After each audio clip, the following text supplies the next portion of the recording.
What is up? Welcome. You guys ready for this?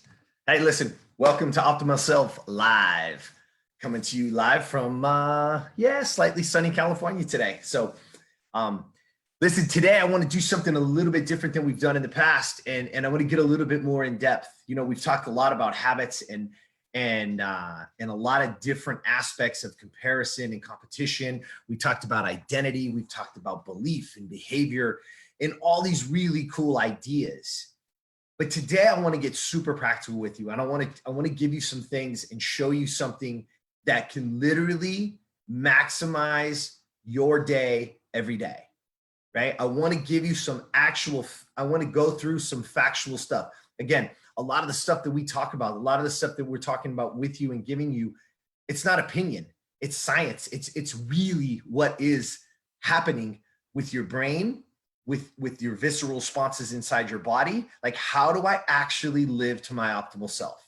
What does that truly look like, right? And so today we're going to get a little bit deeper into it. Today we're going to take a little bit more time even and give you some real true ideas and not even ideas, but facts of how this is going to work. All right. So what I want you to do today, or what I want to do with you today, is I want to look at a couple things. I want to ask you this question. So what is the one thing that you can do?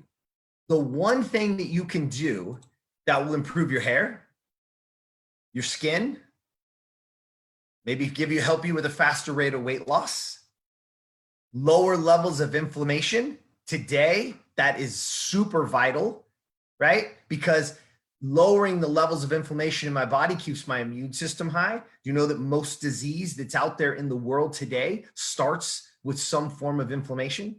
What's the one thing that you can do that will help improve that? What about lower your risk of cancer? What about lower the risk of Alzheimer's disease or even stroke or cardiovascular disease? Imagine one thing that you can do that will improve or help all of these things and many, many more. You making a guess? Come on. I know you got it. Some of you out there right now are saying it. Yep, you're right. Sleep. It is the secret sauce. Do you know why? Do you know that it's the one thing from hundreds of years ago that had, the evolution of our lives and what we do and where we live, the fact that we wear shoes, the fact that we wear clothes, the fact that all of these things that come into our life today, do you know it's the one thing that has stayed constant and remained constant throughout, right? Because now we eat differently. Some people are vegan, some people are carnivore, some people like, some gluten-free stuff. Some people are gluten intolerant. Like there's all these different aspects. There's hundreds of different diets and ideas and all this different stuff. But the one constant is sleep. And do you know that there is not one facet of your mental, emotional, or physical performance that is not affected by the quality of your sleep? Think about that. The quality of your sleep, not a mental, emotional, or physical performance that is not affected. You see, because most people try to maximize their time, right? You trying to fit everything into this time component. When the real secret to productivity, the real secret to quality of life is to maximize your energy. When are we at our best? When are you at your optimal self? When is your battery charged, right? You all have your phones, I'm sure. Look at your phone right now and look at what the charge is. Here we are, late afternoon, some places, evening, some places. Hey, if you're on the other side of the world, maybe it's fresh and you're just getting, but when you pull it off, it's 100% charge. How great, how good does it work? And how much less is it as it starts to decrease?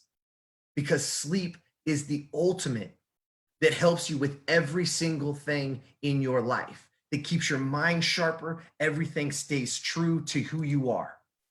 So I want to give you some tips because I do want to keep these relatively short for you. In the morning, get direct sunlight as soon as possible, right? Some places you can, some places you can't. It's been raining out here. That's not the point. And it's not direct sunlight. I'm not talking about you're going to need sunblock and layout, and that's not what I'm saying. But sunlight exposure triggers the body to produce optimal levels of the daytime hormones. the most vital hormone affected by light exposure is serotonin. And serotonin is commonly known as the happiness hormone, right? We're all in search. We all want that. But serotonin it's influenced by your diet, your activity levels, the amount of natural sunlight that you get. So just grab your cup of coffee and go stand on your balcony, walk down to the curb, just feel it, look at it, open your eyes, because your body is running on the circadian rhythm. And when it sees the sunlight, when it feels the sunlight, now we're starting to produce those hormones like serotonin. It's going to get you happy, maybe even put a smile on your face, right? Maybe just start that day a little bit better. In the afternoon, incorporate magnesium-rich foods into your diet, right? That way you can read it on the screen. The research is shown in Grand Forks, North Dakota, found that diets high in magnesium and low in aluminum was associated with deeper uninterrupted sleep. That's great, because that's where our body heals.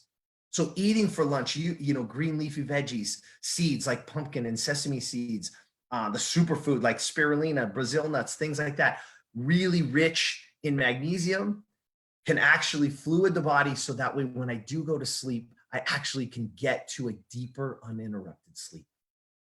All right. And number 3 is the nighttime. Limit your screen time. Shut down your computer or your phone 2 hours before bed, right? Because it's true that the blue light actually affects the release of melatonin. So it delays the release. So even if you're going to bed and you're the one laying in your bed with your phone, it delays the release of melatonin and never actually gets you to that good REM sleep where you actually recover. Because, ladies and gentlemen, your body is meant to recover. It is its own, it doesn't need anything else if it can recover itself. It really can. You guys ever heard of a little thing called, you know, a trauma happens and you hear that somebody was placed into a medically induced coma, right? And then all of a sudden, Google it, you can see 3, 6, 9, 12. I think I saw one on there was like 19 or 21 months in this coma, and they wake up and everybody says it's a miracle. No, it's your body is able to heal itself if it's given the proper time and the proper depth of the sleep. Now imagine all of us. We're purposely not doing it. We're damaging ourselves every single day. That just by adding in a couple of these things, getting some sunlight, adding in some green leafy veggies, putting the phone away. If you're going to bed at 10, put it away at 8. Do you really need it? Really? Maybe grab a book, right? We're trying to give and think about ways that we get to live to our optimal self. How can we be at our best, right? How is that possible? Because that's what we're talking about, right? The problem that we have, right, is most of us end up never reaching full recovery sleep. We don't. And so ultimately what happens is we end up stacking bad sleep after bad sleep after bad sleep, right? And you can't make up for sleep. So you can't get 2 hours tonight and 4 hours tomorrow and 3 hours the next day and then get 16 hours and be like, oh, I'm all caught up. That's not how it works. I'm sorry. I wish it were that easy. It's not. It's about consistency. And I hope you guys hear that. Life is about consistency. You can't get up and go to the gym one day and expect to come home and wake up and have a six-pack, right? You can't do one great job at work and expect to get the promotion and be the CEO. You can't. It's not about the one thing. It's about consistent action, consistently doing these things. And you want to live to your optimal self. You want to start maximizing your day. You want to start maximizing your energy. You want to feel better. Let's start stringing together 4, 5, 10 days in a row of quality sleep. Let's start putting the phone away ahead of time and engaging with one another. Look, this is the time. We're all thrust into a whole new time. And this is your opportunity to actually create better habits so that when this thing turns around, you have created the life that you want and the life that you deserve. So when those floodgates open and we get to experience this world again, be ready. Get yourself ready. Start now. And I would urge you, start by your sleep pattern. Chart it every day. Chart it every day. What time did I go to bed? What time did I get up? And let's look at it. There's tons of cool apps out there that are monitoring it for us. But I can tell you this: if you want to start feeling better, if you want to start getting rid of the brain fog, if you want to start losing weight faster, if you want your skin to look better, let's start with getting really good deep sleep over and over and over and over again. Get consistent about your sleep. You're going to have consistent energy. You're going to feel better. You're going to act the way that you need to act. You're going to become your optimal self, and ultimately get to live the best version of you. All right. Hope you guys liked it today. I hope you got after it. Listen, if you have any questions, please shoot me a comment. I'll be more than happy to answer them. Again, optimalself.today is ready for you guys. Start to register, pre-register, all the stuff that you're seeing here. We're going to have so much more in there and in depth. You guys are going to get you're going to get access to it early. It's building, it's coming, and I'm super excited to share it with you. I hope you guys had a fantastic day. Thanks for joining us. See you tomorrow.